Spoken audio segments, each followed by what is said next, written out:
बड़े सवाल कौन से हैं ये भी बताएं। लेकिन यहाँ जी बड़े सवालों में देखिए सबसे बड़ी बात तो ये कि लोग ये जानना समझना अगर चाहते हैं कि तेजी की क्या वजह, तो वो वजह हम आपके सामने रख देंगे, नंबर 1।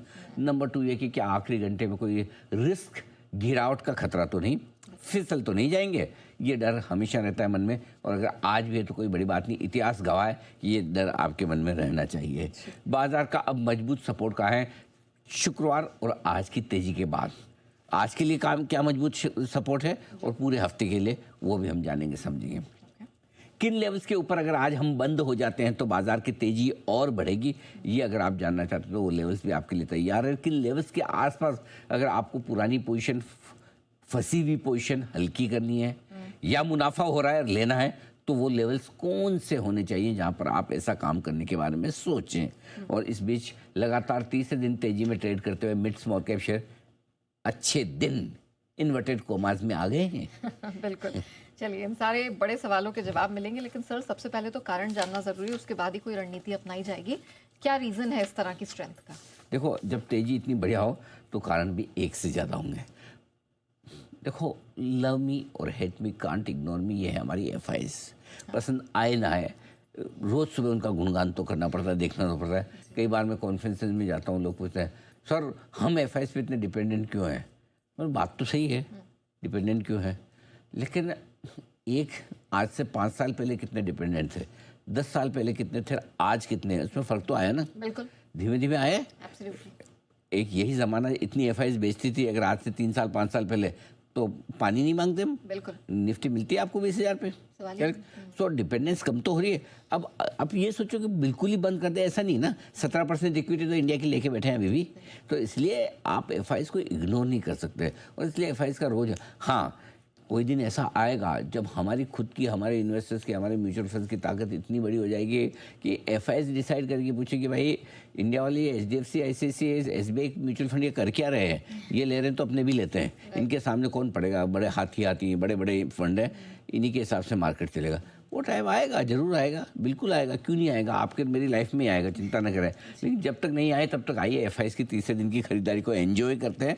लगातार तीसरे दिन खरीदना, और वो भी भर भर के खरीदना। सुबह ने हम यही बात कर रहे थे कि खरीदा है वो अच्छी बात है, लेकिन क्वालिटी वाली चाहिए। ये मतलब है ना, वो मजबूरी वाली नहीं, मजबूती वाली चाहिए, वो मजबूती दिखती है। ये सुबह इन शब्दों का इस्तेमाल किया था मैंने कि मजबूरी वाली क्यों, कैश में खरीदा है, स्टॉक फ्यूचर्स खरीदा है, इंडेक्स फ्यूचर्स खरीदा है, बिना ब्लॉक डील के।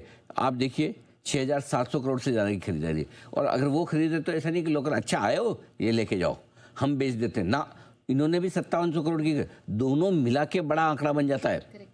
करेक्ट, लगभग 12,500 करोड़ का, 12,500 करोड़ की खरीदारी FIs ने मिलकर शुक्रवार को की है डायरेक्शनल तौर पे। फिर नहीं बढ़ेंगे तो कब बढ़ेंगे, इसलिए पहली क्रेडिट उनको, दूसरी क्रेडिट घरेलू फंड्स की लगातार 80वें दिन खरीदारी की। मैं बार बार कहता हूँ, सुबह भी समझाएं इनको, हमारी तरह रिकॉर्ड मत बनाओ, बाद में खुद के रिकॉर्ड तोड़ने में खुद को बड़ा पसीना आता है। तीसरा है लाइफ टाइम लो से विक्स 2-2.5% उछल कर आया, बढ़कर आया, और हमारा अनुमान ये था कि विक्स के लाइफ टाइम लो है, यहाँ से विक्स भी बढ़ेगा, थोड़ी तेजी भी बढ़ेगी। और अमेरिका काफ़ी मजबूत रहा है शुक्रवार को, और आज फिर से डाउन नैस्डैक फ्यूचर्स मजबूती के संकेत दे रहे हैं। Thank you very much, we like. चलिए सर, स्ट्रेंथ की तो बात हो गई, लेकिन अब लेवल्स जानना ज़रूरी है। डाउन साइड में, अप साइड में सपोर्ट रेजिस्टेंस कहाँ है निफ्टी और बैंक निफ्टी दोनों का? बिल्कुल बताता हूँ नेहा, लेकिन उससे पहले एक चीज़ और बताना जरूरी। देखिए, आज हम बहुत अच्छा ट्रेड कर रहे हैं 2 कारण से। पहला तो ये कि हम गैप से तो खुले, इसमें कोई डाउट नहीं खुले, लेकिन गैप से खुलने के बाद ऐसा नहीं कि पूरा ही गैप हो गया और बाद में कुछ किसी को नहीं मिला है। आपको 26,050-75 तक आराम से लेने को मिला, जितना आपको चाहिए था मिल रहा था। करेक्ट, अब आप 26,150 पे धीमे धीमे धीमे धीमे डे हाई पर आप पहुंचे। बैंक निफ्टी मजबूत है 225 पॉइंट, लेकिन पूरा मार्केट खाली बैंक निफ्टी पे डिपेंडेंट नहीं है। चौतरफा खरीदारी, एक सेक्टर इंडेक्स तो बताओ जो लाल निशान में। सो आज जो तेजी बनी वो क्वालिटी वाली तेजी, और ऐसे में जब क्वालिटी वाली तेजी बनती तो आपके सपोर्ट लेवल धीमे धीमे ऊपर आने लगते हैं। अब हो गया निफ्टी पर 25,950, 26,050 आज इंट्राडे के लिए मजबूत सपोर्ट जोन, इस रेंज में खरीदारी आएगी। बैंक निफ्टी 59,000, 59,125 इंट्राडे के लिए मजबूत सपोर्ट जोन है। ठीक है, ऊपर कितना जा सकते हैं, 26,175, 26,275 ये हल्की फुल्की रुकावट की रेंज है, और 59,450, 59,550 इस रेंज में ऊपर हल्की फुल्की रुकावट आपको नजर आएगी। ये लेवल्स आपके लिए इंट्राडे में ऊपर प्रॉफिट बुकिंग करने के लिए आज से। सर आगे के मैं सवाल पूछूं, एक बार मैं दर्शकों को याद दिलाना चाहती हूँ कि बाजार की जो तेजी है उसको सबसे पहले जी बिजनेस ने ही पकड़ा भापा आपके लिए, और खुलने से पहले ही आपको कहा था कि आप शॉर्ट से तत्काल प्रभाव से निकलें और गिरावट पर आपको खरीदारी जरूर करनी चाहिए।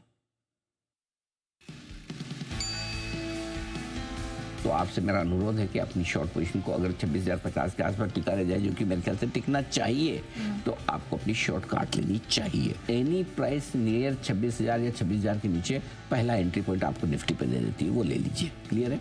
नंबर 2, ऊपर में कितना जा सकते हैं? 26,065 में मान रहा हूँ ये लगभग। उसके बाद 26,100, 125 दो छोटे टारगेट है, 175, 200 दो मीडियम टारगेट, जहाँ तक की तैयारी करेगा निफ्टी जाने की आज और इस हफ्ते। डे हाई पर बाजार को छोड़ते हैं 250 अंकों का बड़ा उछाल इस वक्त आज का ही है 26,142 और अभी चल रहा है 26,138, मतलब डे हाई पर है।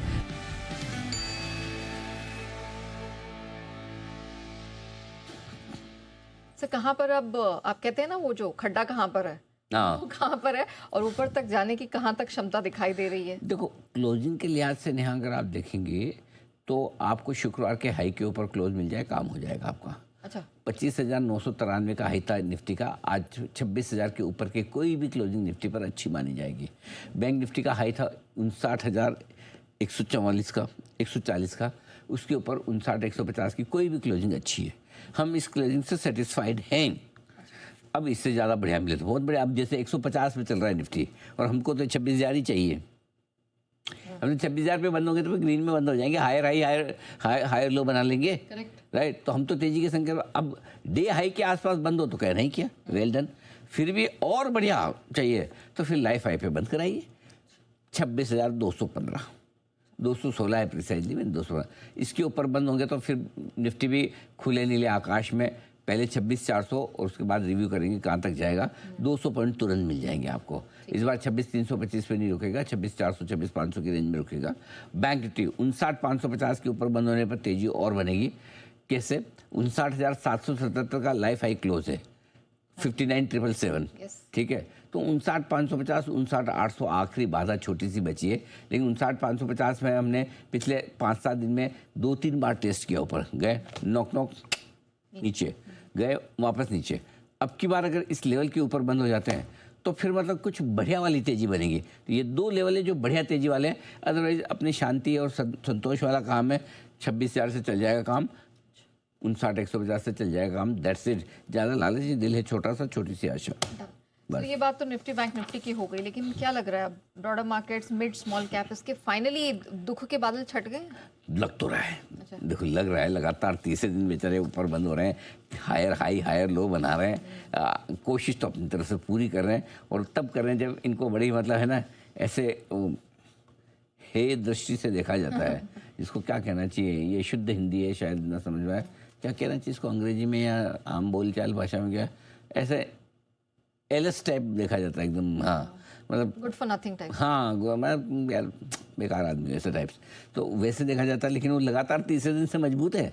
तो मिड कैप स्मॉल कैप शेयरों में एफआईएस की खरीदारी जो लौटती हुई दिखी है, उससे ब्रॉडर मार्केट का सेंटीमेंट थोड़ा सा ठीक होता हुआ दिखा है। पहली चीज़, धीमे धीमे इन शेयरों में अब खरीदारी लौटने के आसार दिख रहे हैं। हाँ, बड़ी और एक तरफा तेजी को लेकर मैं अब भी कॉन्फिडेंट नहीं हूँ। हाँ, ये जरूर है कि अब ज़्यादा जोर से नहीं घटेंगे, ये चीज़ क्लियर, क्योंकि आपका वैल्यूएशन गैप लार्ज कैप और मिड कैप स्मॉल कैप में थोड़ा बढ़ गया।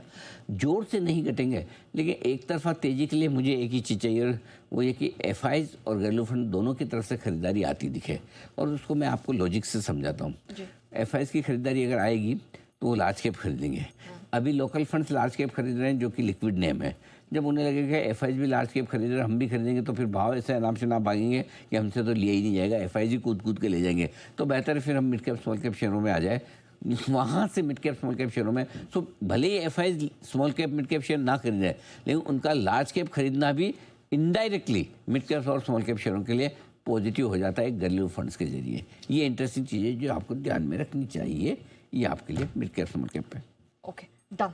आइए बढ़ते हैं आगे स्टॉक इन एक्शन की तरफ।